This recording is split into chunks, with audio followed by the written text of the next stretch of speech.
Hey listeners, thanks for dropping in. I'm Christy. And I'm Melissa. And this is Buried Motives, where we dig deep into the details of some of the most gruesome dirtbag murderers.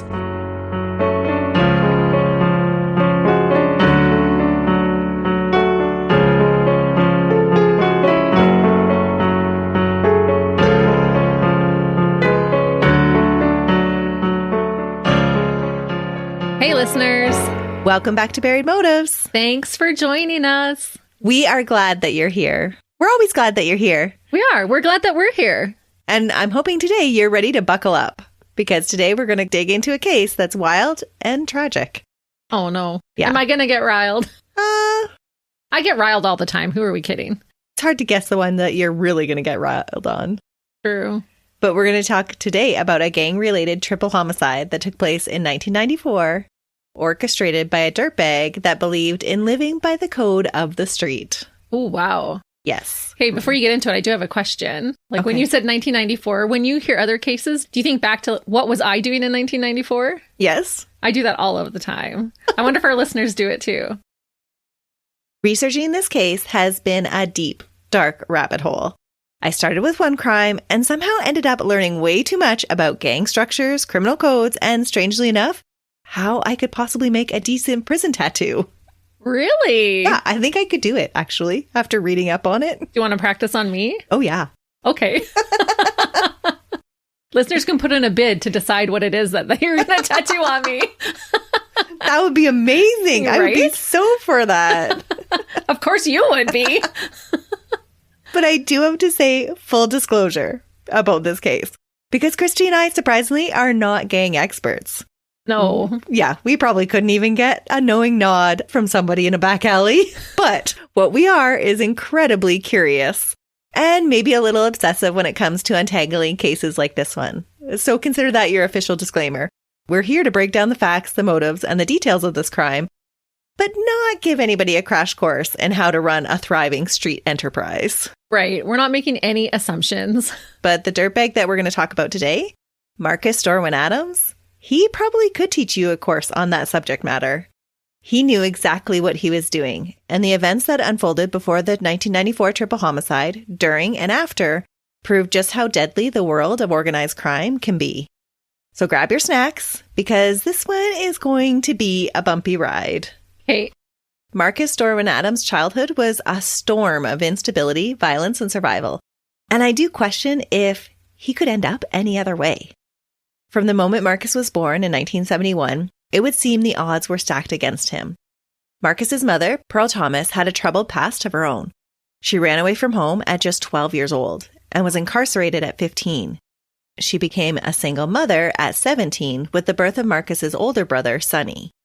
By the time Marcus was born, Pearl had already endured years of hardship in Los Angeles. She used drugs, including barbiturates, while pregnant with Marcus, and had a long history of arrests for theft, often leaving her children in precarious situations. Marcus's father, a semi-professional boxer, was barely a presence in his life. He was a heroin addict who drifted in and out, never really offering any real support. Marcus would say that he could remember his father showing up for brief periods of time when he would actually take him to the gym to learn to fight. This on and off interaction with his father would last for about 10 years. There were other men that entered Marcus's life, but they wouldn't be any better of a role model. When Marcus was still a toddler, his mother married Ronald Biggles, a man whose presence only added to the dysfunction. Biggles was an alcoholic and an abuser. And he favored his own daughter that he and Pearl had over Marcus and his brother Sonny. And he wasn't shy about showing this. He hit Marcus regularly, making it clear that he felt that Marcus was just an extra piece of baggage that he wasn't really keen on having around. Total dirtbag. Mm-hmm. After Pearl left Biggles, she moved in with James Wright, another violent man who also took his frustrations out on Marcus. Pearl herself admitted that she didn't know how to be a good mother. She had been raised with physical punishment and saw it as the only way to discipline her children. She hit Marcus and whipped him, not out of malice, but because she really just didn't know any other way. The household was unpredictable, with Pearl in and out of jail, supporting her family through public assistance and petty crime. This is a really rough start for anybody. Mm-hmm. These kind of cases are so heartbreaking because you can see it unfolding right from the start. Yeah, it is really sad because even when Pearl was out of the family's picture when she was incarcerated, the situation didn't get any better for her children. Marcus and his younger sister would be sent to live with his maternal grandmother, Amy Parks. She was described by those who knew her as evil. Oh. It sounded like by this time, it was only Marcus and his younger sister that went to live with their grandma because his older brother, Sonny, was already doing his own thing, living on the streets. Well, and it would make sense if Pearl was raised to parent with violence, that she would have come from a violent parent. Right. And now these children are going back to that violent parent. Oh. And you know, sometimes when we're discussing cases like this, I know people have been critical of Melissa and I for being able to show empathy for these dirtbags as children, but you can separate it. You can feel sorry for them as a child and not condone what they do as an adult or later in life. Right, because they're still making active choices. Yeah. But you can certainly see the path that led them there. Marcus recalls going to live with his grandmother around the age of 5 and clearly remembers that it wasn't a good experience, but is almost defensive about the experience, saying that they had food to eat and a roof over their heads. That just shows how little of his needs were being met. Right. I think it's a clear indication that he just never knew there could be anything else than that. Right. Amy did not welcome Marcus into her home like most grandmothers would. Instead, she subjected him to relentless physical and verbal abuse. According to multiple witnesses, she openly despised Marcus and his sister LaHonda. She drank heavily, flew into violent rages, and beat Marcus nearly every day. And the abuse wasn't just physical. Amy tormented the children psychologically, calling them names and at least on one occasion terrifying them by chasing them with a long knife in the dark. No way! Mm-hmm. This is not what you expect your grandma to be like. No. Amy believed in voodoo and reportedly placed curses on people, adding an eerie element to the already abusive home. Oh. And so she believed that they were cursed or she was chasing the curses out of them. That's terrifying. Hmm? Can you imagine your grandma chasing you in the dark with a knife? No. It sounds like torment. Totally. Marcus's aunt, Beverly Parks, recalled the frequent beatings, while Marcus's godmother, Linda Gavin, testified to Amy's cruelty, saying that she would curse and terrorize Marcus and his sister. The torment was constant, and there was no escape. So how come these people that are testifying later, knowing how bad it was, didn't step in and help? I don't mean to sound judgmental, but if you know, you're the godmother and you know this child is being tormented and beaten on a daily basis. I don't think they testified to the fact that this was a bad situation. This is just how the situation was. It was just the norm. Yeah. That's sad. It was just how it was for them. That says a lot. Mm-hmm. For a child as energetic and hyperactive as Marcus, school offered little reprieve. From an early age, he required remedial help, and by 8th grade, he had been diagnosed with both serious emotional disturbances and learning disabilities. His individualized education program reflected these challenges that continued into his teen years. In 9th grade, he was again assessed as being emotionally disturbed. He was prescribed Ritalin, but his mother took him off the medication. And there's a lot of discussion about why she would do this. It could have been because of her own struggles with drug use, or just her general lack of understanding of his condition. Or maybe even for finances. I also had that thought, that medication can be expensive. And psychological and behavioral problems are rarely seen as life and death when it comes to medication. And so if you are strapped for cash, it's not likely that they're going to be high on the priority list. Right. At school, Marcus was not just dealing with academic struggles. He was also a target. He was bullied relentlessly, particularly by a member of the local Crips gang. He lived in an area of Los Angeles where there were several gangs that were active. And this one particular gang member picked on him quite a bit. He was hyperactive and emotionally unstable, and it made him stand out. And in an environment where weakness was exploited, Marcus quickly learned to defend himself. He began getting into trouble at a very early age, acting out both in and out of school. His behavioral problems escalated, and discipline became a regular occurrence. Yeah, it sounds like a recipe for disaster. It absolutely is. Despite all of his struggles, there were moments in Marcus's life where he did show a different side. his childhood friend, Reginald Campbell, recalled how Marcus had once jumped into the swimming pool to save him from drowning. This act of bravery hinted to me that he did have a need to be a protector, and there was a potential for goodness in him. It wasn't all bad. No, I don't think most kids start out bad. No, but it would be something that was buried beneath years and years of mistreatment and neglect for Marcus. Marcus's moral teachings that he received as a child were also a little skewed. He described a time when he was 4 or 5 when he stole a pack of gum from the local convenience store. His aunt caught him with it later and gave him a huge lecture about how it was wrong to take something that was not his. And then Marcus said, after telling him this, she took the pack of gum from him, took a piece for herself, and gave the rest back to him. Okay. I stole gum as a kid. Yeah, and I think lots of kids have stolen gum.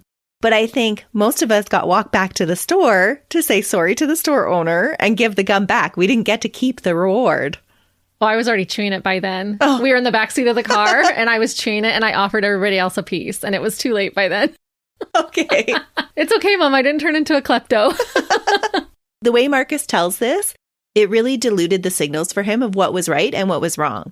Because it wasn't that she just let him keep it. She actually took a piece for herself. Right. Like, I know this is wrong, but it's okay now. Let's enjoy it. Right. Yeah. So it wasn't like, this is an absolute wrong thing.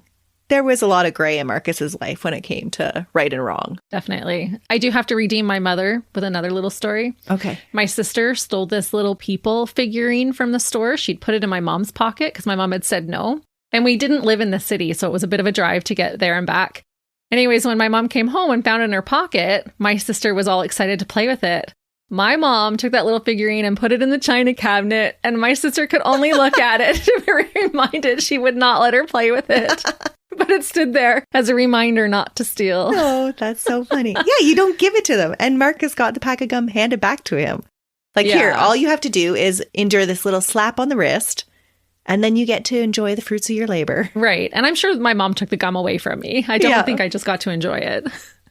But that's why I say I think his moral view was very skewed. And I think largely it was because of the things that he was being taught. Right. And the environment that he was living in. Definitely. Around 8 or 9 years old, Marcus started running errands for gang members because that's the community that he lived in. They were his brother's friends and the family's neighbors. He started cleaning yards and making store runs for an extra few dollars. It was quick money, easier than struggling through school, and it was more reliable than his unstable home life. This is how it started for him. Small tasks and little jobs that seem really harmless. But in a neighborhood where gangs rule, this is how boys like Marcus were pulled into a life of crime. Oh, it's so sad. That is so young. Yeah. And he said it just started like, I would cut the neighbor's front yard, which we've let our kids do that for extra cash. So innocent.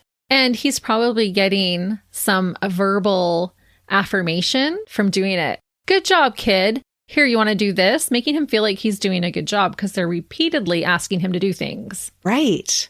Where it doesn't sound like he's had much praise in his life. No, not at all. So at first, this would feel warm and welcoming. Mm-hmm. But it was just the beginning. Marcus's older brother, Sonny, was already deep in the gang world at this time. He was a feared and violent figure, and he commanded respect. And to Marcus, he was the closest thing to a father that he had ever known. He was his role model. He idolized him. In the neighborhood, Marcus soon became known because of his brother's reputation, and that alone gave him extra protection. He gained the nickname Little Sonny. Over time, the errands for gang members turned into something more serious, and then he started running, quote, errands for himself. In his words, he was robbing pimps, stealing cars, and holding up liquor stores. He convinced himself that he wasn't violent, even as he was pulling guns on people, because he really didn't intend to shoot them. So not realizing that you're still committing an emotional violence on these people and the potential for it to escalate. Exactly. His callous disregard for the violence that he inflicted is shown in one of his crimes he committed at 17. Marcus saw a man waving around a thick roll of cash outside of a liquor store that he and his friends had gone to rob. Instead of storming the store, they decided to rob the man instead because it would be easier. And they waited around for him to exit the store. When he did, Marcus approached the man and pointed a .38 revolver at him, demanding the cash. This guy refused. So Marcus cocked the hammer back and demanded again. The man, rather than surrendering, threw hot coffee at Marcus, but missed and hit one of Marcus's friends instead. Chaos erupted, and Marcus and his crew scattered. After, they all just laughed about what had happened. It was like some comedy of errors instead of the violent act that it was. Wow. And even years later, he's like, yeah, this was hilarious. He threw coffee at us. Wow. That's incredible, really. I actually thought you were going to say that he ended up shooting the man. No, he didn't. He totally intended to, but he was too busy laughing at his friend being covered in hot coffee and screaming like a little girl. The gumption of that guy. He wanted to protect his cash roll. Yeah, but he was flaunting it around at a liquor store. Mm-hmm. It's just never worth it. I'd be like, okay, here. Wait, I got some in my shoe too. You can have. Yeah. The area that Marcus grew up in was really rampant with crime in LA. Right. And so possibly, I guess, if you're not standing up for yourself, you're a continuous victim. Right. I think there's lots of reasons, but I think for the majority, you just hand over the money. Yeah. What really stood out to me was just how funny he thought this was. He didn't make any connection to this being violent. And what a close call it actually was. Mm-hmm. 1986 was a pivotal year for Marcus. It was the year that Sonny was gunned down by a gang shooting. It shattered the 15-year-old. The one person he had looked up to, the one person who had always provided a sense of direction for him, was now gone. And in that moment, Marcus would later say that he had a choice to make. He had to, quote, go hard or go home. And he chose to go hard. He started carrying a gun everywhere, no longer just for protection, but for vengeance. He wasn't just a gang member anymore. He wanted to become the leader. By 1987, Marcus would say that, quote, gang banging was his life. His petty crimes had landed him in juvie several times before this. But in 1987, when he was there, he actually escaped, only to be caught weeks later on a stolen motorcycle and sent back to a group home in Palm Springs. He joked again about how the facility had no walls, no fences. It was more like a hotel. So it didn't take a genius to escape from it. Wow. Mm-hmm. He just brags about how he just called up his, quote, homeboys to pick him up. Back on the streets, he continued to run absolutely wild. In 1988, he committed armed carjackings with a 50-round loaded machine gun. He was again caught and again sent back to juvenile detention. Despite his growing criminal record, Marcus convinced himself that he was living by a code. He saw a distinction between robbing rival gangs and targeting innocent bystanders. But his definition of, quote, innocent was very blurred. His world was shaped by violence, and his actions reflected it. He said he never truly knew love, stability, or safety. He had only known survival, and in his mind, that justified everything he did. His gang, for him, wasn't just a group of criminals. It was like a surrogate family. Like many troubled youth who join gangs, Marcus was drawn into the sense of belonging and protection and status that it offered. Research suggests that young people in unstable environments often turn to gangs as a means of survival, seeking the structure and the identity that is missing from their homes. The belief that gang membership is a lifelong commitment was ingrained in Marcus from the very start.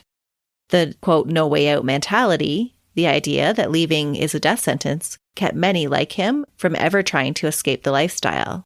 The idea of loyalty, especially the belief that, quote, snitches get stitches, further cements gangs' hold on individuals, making the thought of leaving seem impossible. And I wonder if he would have felt that he would be betraying his brother if he were to leave. Like, my brother died for this gang, so I can't be a coward and leave. I have to stay.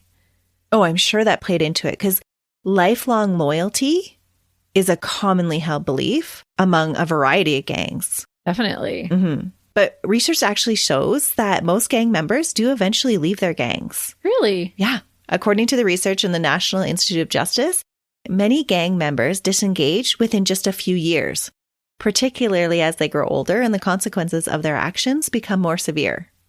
I was shocked to learn that. Yeah, I am too, actually. But the majority actually do leave. But Marcus did not see that reality at this time. He only saw the world in front of him, one ruled by guns, revenge, and the unbreakable bonds of a gang. On September 3rd, 1994, Marcus walked out of Lancaster Prison a free man.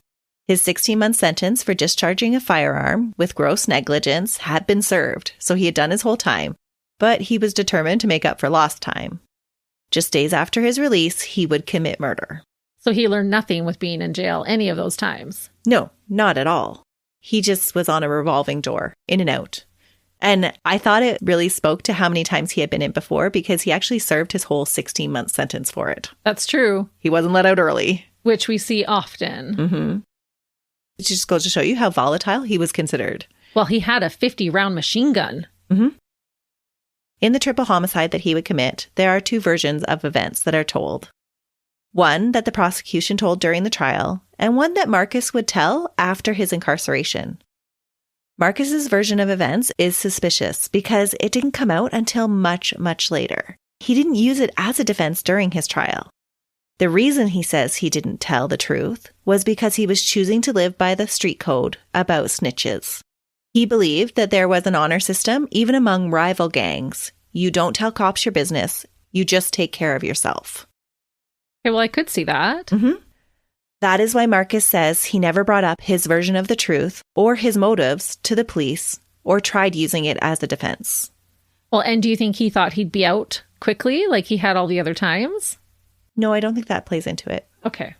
By Marcus's account, after being released from prison, he went straight to his goddaughter Ebony's house, expecting a warm family reunion. Instead, he found a scene of devastation. Ebony had been raped and beaten nearly to death. No way. Yeah. Her arm and her leg were broken, and she had been left for dead in an abandoned house. What? How old was she? She was young. Oh. 2 drug addicts had actually found her barely clinging to life and brought her home. When Marcus pressed Ebony's family for answers, Ebony's mother revealed that 3 members of the Rolling 60s Crips gang were responsible. The same gang that had killed his brother. For Marcus, a member of the 6 Deuce Brim Bloods, justice would not wait for the police. And he says he sought revenge.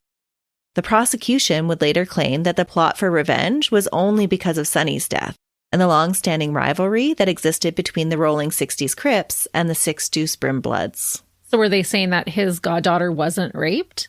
That never even enters the trial at all. It never comes up. Wow.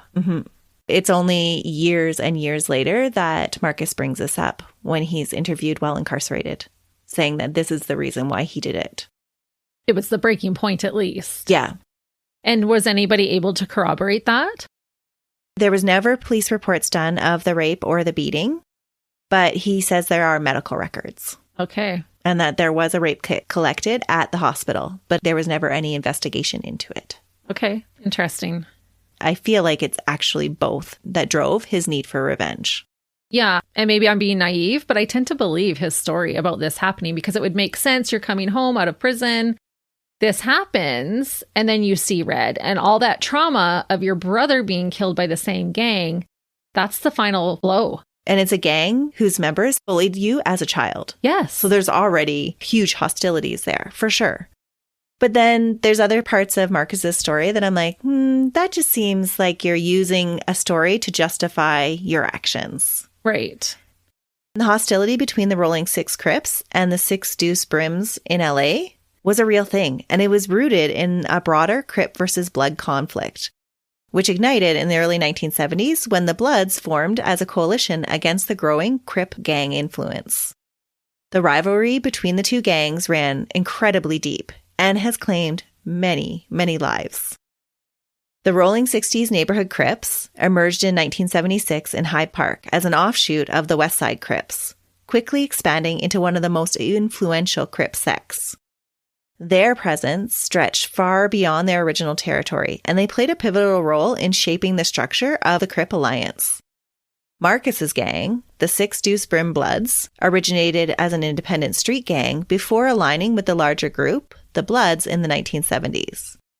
The Brims, like many Blood sects, came together in a direct response to Crip aggression, determined to reset the overwhelming influence of their rivals in what they deemed their territories.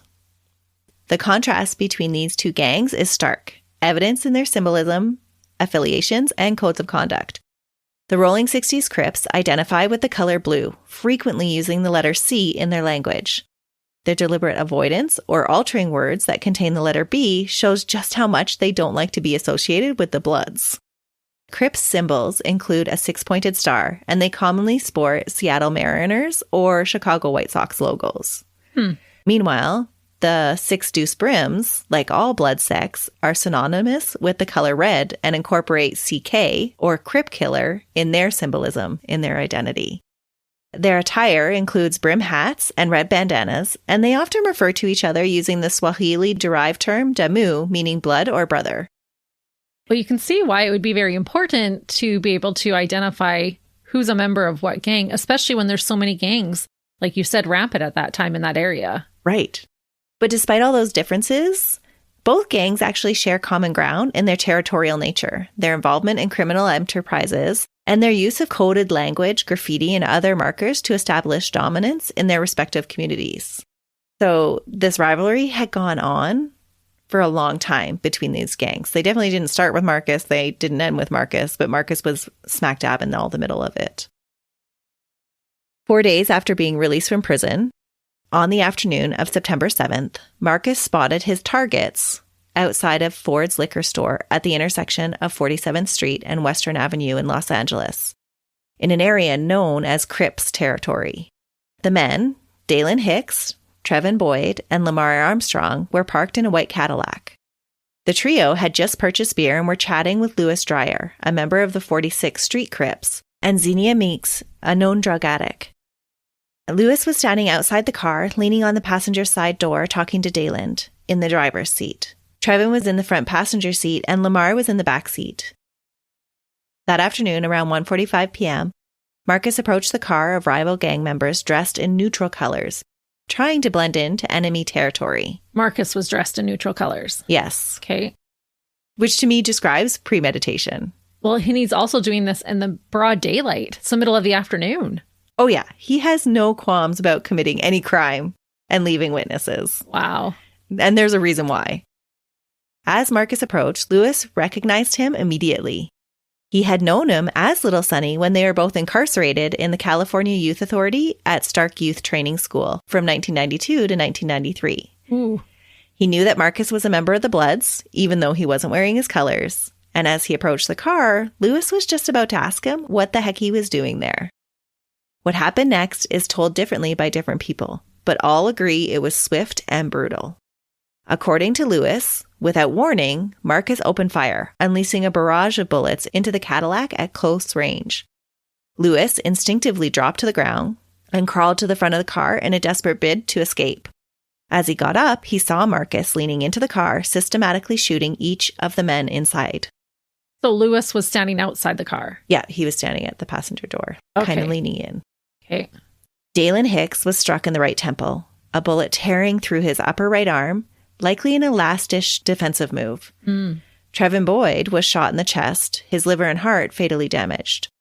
A bullet shattered the ring finger of his left hand, and another ripped through his right forearm. Again, I think he was trying to put his hands up to protect himself.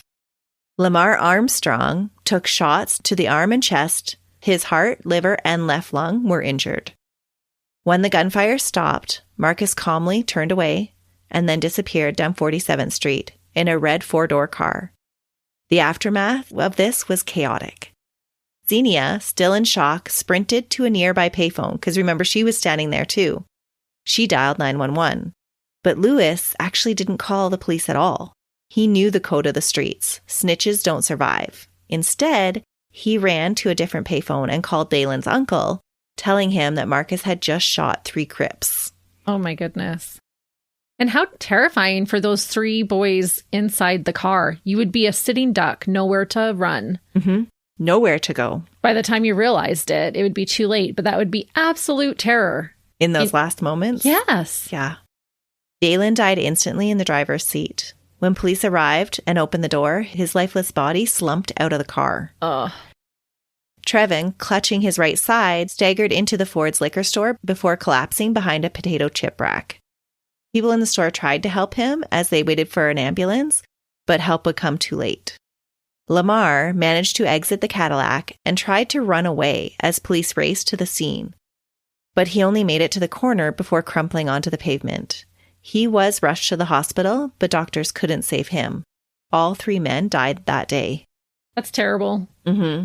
Marcus told a slightly different story, though, about how it all went down. After his conviction, he claimed that he hadn't fired without provocation. He said he had approached the car and asked the men if they were known as Peanut, Tiny Peanut, and Creep. When the men confirmed that that's who they were, he accused them of raping Ebony. He claimed that instead of denying it, they all laughed, joking about what they had done. That's when, according to Marcus, he pulled the trigger. So he tells a slightly different story because Lewis had said that he just walked up and started shooting. Okay. There was no talking. But either way, if he walked up and just started shooting, or if he walked up and confirmed who they were and then started shooting, his goal was the same. Oh, absolutely. Regardless of the motive, Marcus had meant to kill these 3 men. What had started as a quest for revenge ended in a triple homicide, just another in the already war-torn streets of South Central Los Angeles. But even in the world of gang violence, every life lost is more than just a statistic. Dalen Hicks, Lamar Armstrong, and Trevin Boyd were young men with families, dreams, and futures that ended too soon. Dalen was 22 when he was killed. To his family, he wasn't just street ties. He was respectful, quiet, and full of life. He loved sports, music, and had recently started studying the Bible. His little sister, only 9 at the time, was left without her only sibling, and his 4-month-old son would grow up never knowing his father. Despite emergency surgery, Lamar, only 19, didn't survive the bullets that hit his chest and forearm. His family would say that he was a young man with a bright future, despite his gang involvement. He loved football, cooking, and had been just promoted at work. His family said that he was an excited soon-to-be dad. The night before he died, he had attended a Lamaze class with his pregnant girlfriend. His daughter, born weeks later, still asks about her father she never met. And Trevin was 20 when he was shot multiple times. His mother remembers him as a kind, intelligent man who loved music, sports, and fishing. His death left his family broken, struggling to move on without him. All of these men were involved in gang life, but they were also all sons, brothers, fathers, and friends. Their families grieve, not just for who they were, but who they could have been had they not been killed by the dirtbag Marcus. A really good point, Melissa, because I think as a society, people can just write off these victims because, oh, they were part of a gang. They made the choice to be in a gang. They got killed. That was the consequence. And people forget that these were people's loved ones. And with what you said, that most people eventually get out of a gang within a few years, these young men would have had long futures ahead of them. 2 of them were already dads or almost a dad. Who knows what could have been of their lives. Right. And according to their families, it sounded like Dalen and Lamar were already making those choices to turn their life around and trying to distance themselves already from the gang, according to their families. Making those little shifts. Right. If their family members were saying they were making those shifts, it does make me wonder, had they actually done this to Marcus's goddaughter? But if you're still in the gang, you're still in the gang. That's right. So even if you're making those little shifts, you still could be doing these things. Right. I think it takes a long time for people to extract themselves from the gang culture that they're involved in. Definitely. But there were never any charges laid against these individuals, so nobody knows for sure it was them. Oh, but honestly, how far would those charges even go? No, At they that wouldn't. time, in that area, it probably would have been more harmful for her to go through that process. Oh, probably. And that's probably why she didn't. Yeah. I'm not saying that she shouldn't have, but just trying to have an understanding as to why it was never reported. Because most rapes are not reported, even today. Right. It's not uncommon that a rape would have been unreported. Right. Especially if you're thinking of that snitches mentality. Because then maybe she would fear for her life. If I tell that this is what they did, then they'll probably have me killed so they don't have to go to court. Right. I don't know if this is the case, but I can also make an argument for perhaps she didn't want to tell anybody because she knew it was going to snowball into this bigger event. That's true. In pursuit of solving the triple homicide, police brought Xenia, who had called 911, in for questioning. At the time, she withheld critical details, claiming she was too high to remember anything. Even when officers showed her photos of potential suspects, she remained completely silent.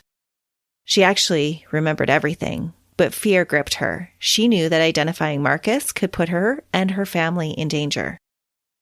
Lewis, too, initially refused to cooperate. He claimed that he had been inside the liquor store during the shooting. Lewis said that he did not talk to police the day of the shooting because he did not want to become, quote, involved, and because of the, quote, life he was living. He believed a person should not talk to police, period, when a crime happened. Lewis at the time was living, quote, a wild lifestyle, and things like these shootings happened all the time. He believed that if he talked to police, he would have gotten labeled a snitch, and he would have been targeted by other gang members or anyone who found out that he was a snitch. And he was probably right. And we have to remember, these two people just witnessed 3 people murdered right in front of their eyes. So they're seeing firsthand what could happen to them and what most likely would happen to them if they did speak up. Oh, absolutely. Lewis believed that even if he told the police about a crime that occurred against one of his own gang members, he believed that he would still be labeled a snitch and face repercussions. The situation didn't matter. In prison, if you were labeled a snitch or a rat, you got stabbed or beaten up. Yeah, you're working with the police, and they are the enemy. Exactly. With no one coming forward immediately, Marcus continued on a path that he would later claim was again for the good of his goddaughter, Ebony. She had considerable medical bills from her attack, and Marcus would years later use this as justification for his continued violent actions. On September 27th, 1994, just 3 weeks after killing 3 people, Marcus and a group of accomplices carried out a bank robbery at Pacific Main Credit Union in Oceanside, California. Around 11:30 a.m., armed with semi-automatic weapons, the men stormed into the credit union. Melissa Lopez, the head teller, and the assistant manager was forced at gunpoint to open the vault. Ugh. Marcus stood close to her, threatening to shoot her if she did not hurry. After she opened the vault, Marcus and his accomplices filled bags with money. The total amount stolen was $161,589.23. Wow. Yeah. 23 cents? They grabbed change? They grabbed change as well. Wow. Just under $400,000 today. Oh, that's a pretty good haul. And I didn't do the conversion to Canadian, but $400,000 US. So probably like 600 and some thousand. I'm guessing, yeah. Yeah, Canadian. Mm-hmm. Apparently, though, that wasn't enough for this dirtbag. Because as he was running out, he had to threaten one more person and rob them. Michael Longrun, an employee of a business that was inside the credit union, was standing there and had come out to see what was going on. And Marcus shoved a gun in his face and stole an additional $200 and the man's pager. Wow. Yeah. That was wrong place, wrong time. Mm-hmm. There was a lot of that, actually, in this case. Marcus would later claim that the money he had taken from the credit union was used to pay for Ebony's surgeries, with the added claim that the doctor had to be threatened to accept the money and keep Ebony at his hospital instead of sending her to a lower hospital. According to Marcus, Ebony's family had thanked him for all of his efforts. On October 3rd, 1994, less than a week after the bank robbery, Marcus and his accomplices were involved in another violent act. Luis Hernandez, a security guard at the credit union in Santa Monica, was shot after being approached by Marcus and some of his friends in a yellow Cadillac. Hernandez had been asked for directions to the Santa Monica College, and as he pointed, one of the men pulled out a gun and shot Hernandez in the back and chased him into the credit union building. Hernandez was struck twice and hospitalized, but he would end up surviving. He would later be out of work for over 2 months due to his injuries. Wow. And that wasn't the end. Shortly after shooting Hernandez, Marcus and his accomplices were involved in a carjacking.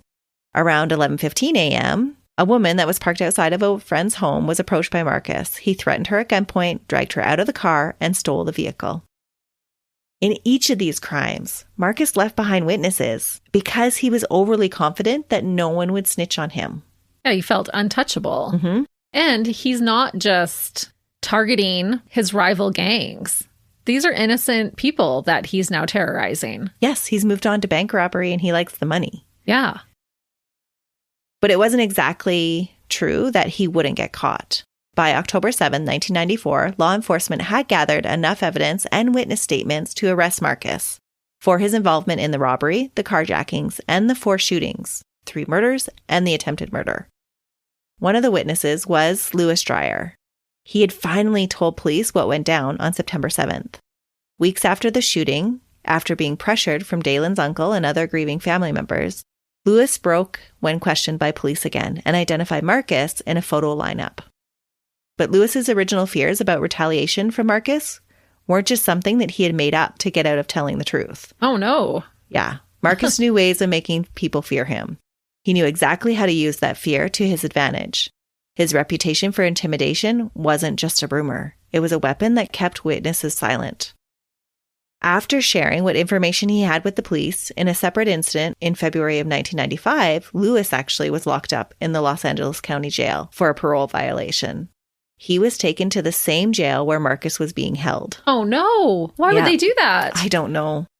When he was asked to participate in a live lineup that included Marcus, he actually chose to stay silent, even though he had already identified him before in a photo lineup. Well, yeah, now he's in the same jail. You're going to get shivved. He was waffling about testifying against Marcus, and I think for valid reasons. Yeah. Because not long after this lineup that they had set up and he had refused to say anything, a deputy sheriff, who Marcus claimed was one of his cousins, escorted Louis into a jail office. Sorry, Marcus's cousin or Louis's cousin? Marcus's cousin. Okay. Waiting inside was Marcus, holding a copy of Louis's police statement that he had given. The message was absolutely clear. Marcus had access to sensitive information, and he wasn't afraid to use it. He hinted that he could arrange to have Louis move to a different facility where no one could protect him if he didn't keep his mouth shut. Wow. Yeah. He also reminded him that Marcus had given Louis a pass because he could have killed him that day, but he had chosen not to. The underlying threat was impossible to ignore for Louis. Oh, I'd be terrified. Mm-hmm. I'd be like, sorry, sir. What can I do for you, sir? Like, honestly. Especially since Louis was already well aware of the dangers that came from cooperating with police. He was completely shaken. Yeah, and to know that Marcus has ties inside the prison? Mm-hmm. He's getting his police reports. That's dangerous. Louis assured Marcus that he had stayed quiet during the lineup and had no further plans of testifying against him. And it wasn't just Marcus that threatened him. He later testified that threats had come at him from all directions, both before and after the lineup, making it even clearer that staying silent was his only real option. It's interesting that they wouldn't have offered him witness protection. Well, they kept saying that they were going to protect him. But then put him in the same jail as the man that he's supposed to be testifying against? Yeah. That's not giving a lot of faith. No, not at all. And Louis wasn't the only one Marcus had got to either to protect his dirtbag butt. Xenia, even though she had already lied to the police and told them she didn't remember anything, was threatened as well. Both she and her family received threats from unknown callers that delivered chilling warnings, making sure that she knew what would happen if she testified against Marcus. Wouldn't you want to just leave the state? Absolutely, you would. And both of these people knew that they weren't idle threats that Marcus was making because he had followed through before against other people. Even while incarcerated, he had a reputation for violence. In the previous March of 1994, less than 6 months before being released from the Arnold State Prison, he viciously attacked a fellow inmate from a rival Bloods gang. The fight started over the murder of one of Marcus's female gang associates, and it quickly turned very brutal. Marcus kicked this man in the mouth, and then later, during another fight, broke his jaw. Oh. And this is while he's in prison.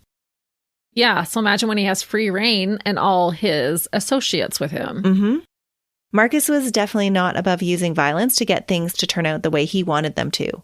So I can completely understand why Louis and Xenia were afraid to testify against him. Oh, I would be. Yeah. I'm not going to lie. I'm not going to act tough. I would be terrified. Uh-huh. Because I think, too, it's a growing power.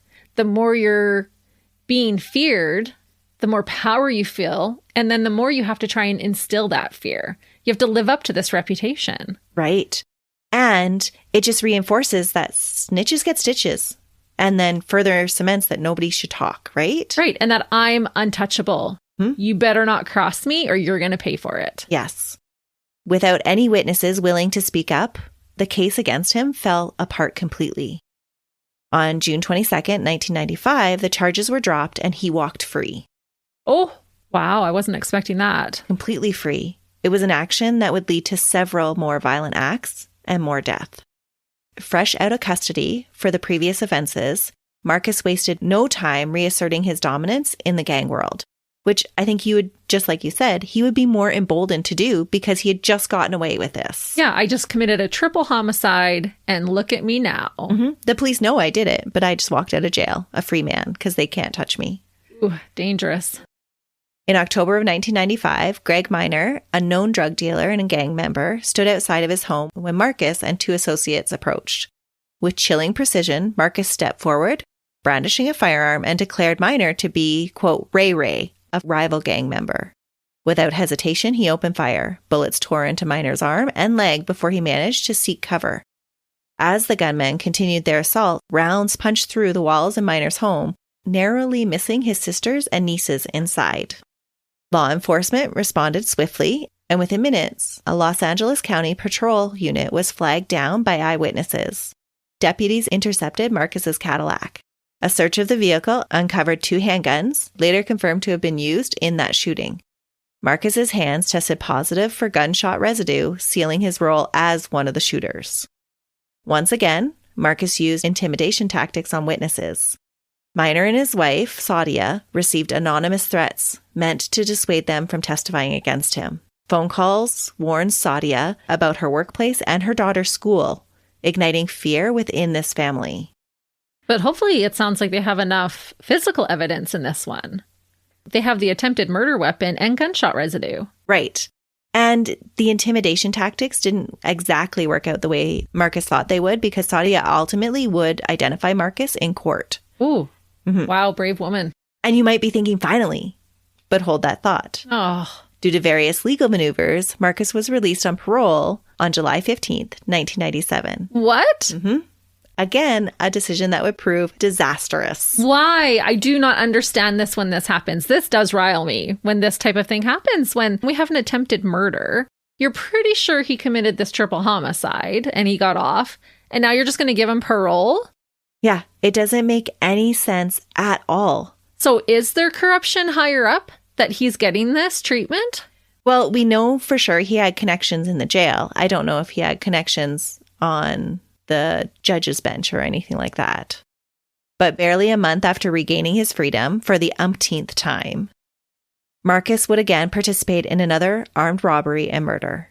On August 8th, 1997, Marcus and 3 accomplices stormed the Vanderburg Federal Credit Union in Lompoc. The heist was supposedly carefully planned, but quickly spiraled into deadly chaos. Marcus, wielding a shotgun, vaulted over the counter and barked orders at terrified employees and customers. When the manager failed to respond to his demands, Marcus threatened to execute someone on the spot. As he forced teller Mariah Philly to lead him to the back, suddenly gunshots rang out in the front of the credit union. Marcus was enraged at his buddies because the violence had not been a part of the original plan. While Marcus was in the back, Octavio Gallardo, a man on crutches, had been entering the bank when the chaos erupted. Oh, no. Yeah. A masked gunman shot him in the leg before turning his attention to Christine Orsiak, a devoted mother who had held the door open for Octavio just moments earlier. No. When he was shot as he entered, she turned to flee, but the shooter ordered her to stop. When she continued running towards her son, who was waiting for her in their car, a bullet ripped through her heart, ending her life instantly. Oh, no. Yeah. Her 11-year-old son, Quentin, witnessed everything. Oh, Melissa. Isn't that awful? Yes, but that would be your mother instinct to run to save your son. Yep. Marcus and his friends escaped the bank that day with just over $11,000, giving no thought that their actions had permanently shattered multiple lives. Yeah, this 11-year-old boy has to grow up without a mom for $11,000? That's despicable. It's so horrible. Christine's husband, Chester, would say that he later struggled as a single father to his 3 grieving children. He would wake up in cold sweats, haunted by his wife's murder. No, I can't imagine. and the aftermath of trying to help your son through that, it'd be hard enough to lose your mom at that age by violence, but then to witness it? It just terrible. Perpetuates that violence in the community. Yes. But this actually wasn't his community. This was a community that wasn't necessarily associated with gang violence. It was like a shock to the whole community. So they were branching out. Right. So you remember when he said, I don't consider it violence because I just do it against other gang members. That justification doesn't work. No, that's not true at all. Investigators worked to dismantle the criminal web that led to Christine's murder. A key breakthrough came when a former gang associate testified that Marcus and co-conspirator Chauncey Bowen had openly discussed the robbery beforehand. Marcus, unwavering in his arrogance, had dismissed concerns about potential casualties and proclaimed his indifference to human life. Marcus, on August 31st, 1997, at the age of 27, was arrested for the Vanderburg Federal Credit Union robbery.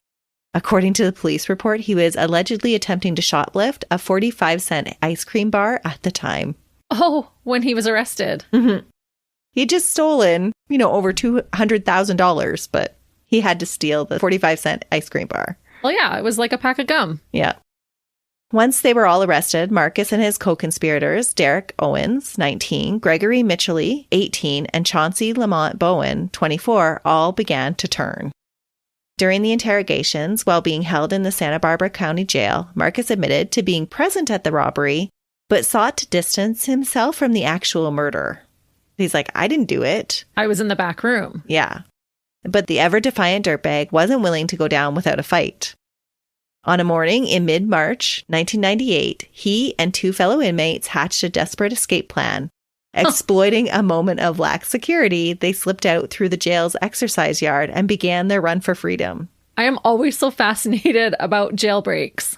Well, I just think, why wouldn't he try? How many times did he escape from juvie? One time he just called up his friends and told them to come get him. There was another time where he literally said he walked out the front door of juvie. Wow. Mm-hmm. And he's never been given hard time. No. So why would he even bat an eye about trying to escape? Yeah. Witnesses later recounted seeing the three inmates just casually walking down a hill from the jail, as if they were just another group of civilians. And wouldn't they have been in their prison uniforms? Oh, yeah. Yep. But walking like, hey, you want to grab a burger? Sure. Yeah. I could go for fries. They're just taking it easy. But once they got into the parking lot, things changed a little bit. They spotted Matilda Ulrich's car, and they moved in on it. One of the inmates yanked her from the driver's seat while Marcus jumped in on the passenger seat, shoving Matilda out of the way. They sped off, thinking that they had just orchestrated the perfect getaway. Their freedom was short-lived. A sheriff's deputy spotted the stolen car just minutes later and prompted a high-speed chase. The California Highway Patrol quickly joined in, deploying a spike strip that brought the vehicle to a screeching halt. Marcus, Bowen, and a third escapee were arrested without further incidents, just 45 minutes after their grand breakout began. Wow. This time, finally, the consequences for Marcus were severe. Charged with escape, Marcus found himself at the mercy of California's three strikes law, which I find ironic because he had actually struck out so many times more than three. Oh, definitely. But this time they had 3 solid offenses against him. You made us look bad at the jail, so now you have to get your just comeuppance. Yeah. With overwhelming evidence, including witness testimonies, forensic analysis, and surveillance footage, his fate was sealed.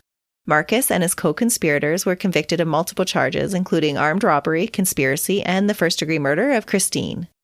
During the sentencing phase, the jury deadlocked over the death penalty for Marcus. Instead, he was sentenced to a life behind bars without parole. But he still hadn't been brought to justice for the murders of Daylon, Trevin, and Lamar. That wouldn't happen for another couple years. Oh, he does get retried? Yes. I thought you couldn't be retried for the same murder. Well, he was never tried the first time. They just released him saying that they didn't have enough evidence. Oh, right. Mm-hmm. Oh, good. Yes. In late 1998, investigators from the Santa Barbara County District's Attorney's Office reached out to Louis Dreyer again, who had just recently been released from custody. Louis, who had been attempting to reform his life, decided to cooperate with the investigation. He provided valuable information about the murders, including details of the conversation he had with Marcus in jail. Lewis testified that Marcus had boasted about killing the 3 victims and described how he, quote, ran up on them and executed them with 5 shots to the head. Another key witness also stepped forward after years of silence. Xenia? No.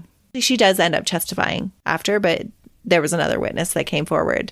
A member of an allied gang came forward and testified that Marcus had confessed to him in 1994, bragging about the triple homicide after receiving a phone call about the killing of one of his own gang members. Okay. So again, nobody's ever heard of Ebony's rape at this point. All of these witnesses are coming forward and saying, well, it was because they had killed his gang members. Avenging his brother's death. Right. And likely others. Yeah. This witness came forward and said that Marcus had shown off newspaper articles about the murders and claiming, quote, "This is what I did for my homies." This particular witness, who now claimed that he had become disillusioned with gang life, testified that Marcus's gang would never take credit for killing unless the person responsible actually committed the crime. So they thought that this provided extra credibility to his case. Right. In February 1999, murder charges were refiled against Marcus Adams. And in May 1999, the prosecution filed for an amendment felony complaint, charging him with the murders of Dalen Hicks, Trevin Boyd, and Lamar Armstrong. Additional charges for the attempted murder of Luis Hernandez and the carjacking were also added. The trial officially began in March 2003, and the prosecution presented a compelling case. After deliberating for several days, the jury returned a guilty verdict on April 15, 2003, finding Marcus guilty of everything. The penalty phase of the trial began later that month. On May 20th, 2003, the jury sentenced Marcus to death. Oh, I'm surprised that he got that the second time and not the first time. Well, this time it was like 3 more murders. True. And they had all of those past convictions as well. Because now that he's convicted of Christine's murder, it's showing even more so how dangerous he is. Right. The verdict was a clear reflection of the brutality of his crimes and the impacts his actions had on the victims and their families. Marcus's reaction to the verdict was one of defiance. Having spent years evading justice, he faced the consequences of his actions with a sense of anger and resentment. Ooh. Yeah. Now at the age of 54, he is currently incarcerated at the California State Prison in Los Angeles County. Since being incarcerated, Marcus has shown that he is far from the model prisoner. Psychological assessments done while incarcerated paint a picture of a man deeply affected by attention deficit disorder, childhood abuse, and neurological issues, all of which have contributed to his violent tendencies. His impulsive behavior, poor decision-making, and lack of self-control are still very much present, especially under stress. A brain study done in 2000 revealed abnormalities in areas controlling impulse control and aggression, particularly in his frontal lobe. This could explain Marcus's short temper and violent outburst. On top of that, genetic testing showed that he had a gene linked to antisocial behavior, which, combined with his troubling upbringing, seemed to fuel his aggression. Marcus's behavior in prison is proving his inability to change. From threats against guards to violent attacks on fellow inmates, he is kept busy with rule breaking and intimidation. In 2001, he actually sent a chilling, threatening note to a deputy, and in 2003, he was stabbing multiple inmates, including one who had to be rushed to the hospital after Marcus savagely attacked him. He even boasted about cutting up, quote, a white boy and a Mexican while locked up. Oh my goodness. I'm a little scared just listening to it. He sounds out of control. But with everything that you just said about him, I feel like how would he turn out any other way? Right? Yes. In light of these continued violent outbursts, it's not a big surprise that Marcus shows little remorse for what he does. He occasionally mentions regret, especially after the death of his mother, but he still defends his past actions, including the 1994 murders, by saying that the victims, quote, got what they deserved. But what about Christine? Did she get what she deserved for holding a door open for a man and then trying to save her child? All he says about that one is that he wasn't the one that pulled the trigger. Okay. He doesn't relate his involvement in the robbery as causing her death. I was just there to rob. It was the other guys who killed her. Right. Okay. In an interview from death row, he described his tiny cell and complained about his isolation. He expresses some regret about his situation, but it seems more about his personal losses and inconvenience than any real self-reflection.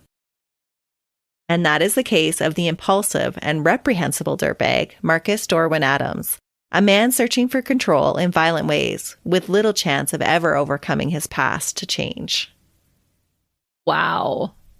Melissa, that one was a lot and super terrifying, really.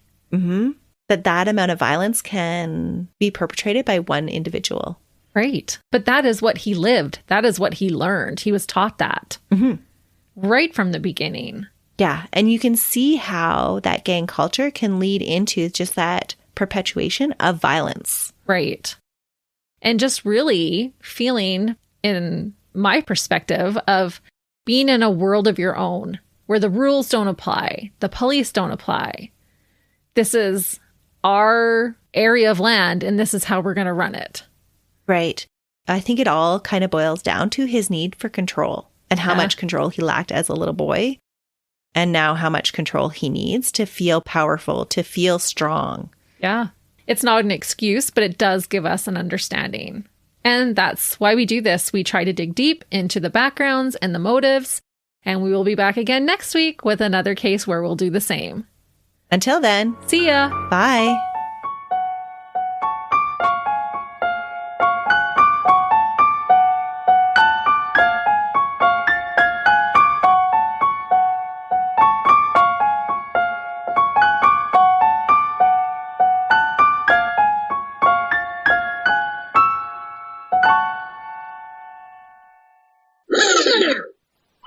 Hey, I already pressed record. Oh. This is a test. This is a test? Did you pass? No. Do I ever pass? No. I have my snacks. Let me get a couple. Today, from our snack pantry, we're eating Reese's Pieces. And Junior Mints. That's quite the combination, actually. It is. But it was all on sale when I bought it, so... But it doesn't mean we have to eat them together. But those are the two that I was feeling today. But I think we've done this combination before. Have we? Oh, absolutely. We have. It's a good combination. Yeah. It's not one that you would think to put together, but it's definitely amazing. Yeah, it actually works. Not eating them maybe one at the same time, but one right after the other works. So maybe at the same time would be okay. Well, I'm going to throw in a Junior Mint. Let's do a test. No, I don't think that's going to taste good. Peanut butter and mint? I can't even get it. Oh, now my hand's so sticky. Is it melted in the box? Okay, wait. Experiment. You want to try it? Sure. Okay, we're doing it so you guys don't have to. Am I leaving all this in here? Sure. I don't know. Not as bad as you'd think. I think the mint is just overpowering. Yeah. You kind of lose the peanut butter. Although there is a peanut buttery kind of aftertaste. There is. It's actually very nice. It's weird. I like it. I think I like them separate. Back from our foray of taste testing. Well, Melissa said to grab a snack, so I had to. Hopefully you did too. They're actually one of my favorite candies. Are they? Mm-hmm. Well, I'm glad I bought them. Yeah. Good choice, Christy. I'm glad our listeners bought those for us from our snack pantry donations. Thank you. I just picked them out. Reel it in, Christy. Reel it in. Okay, sorry. Only to be caught weeks later on a stolen motorcycle.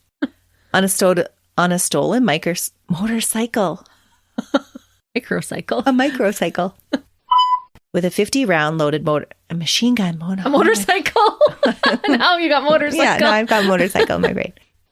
You can put it in the bloopers. I'm sorry, I cracked my finger while she was talking.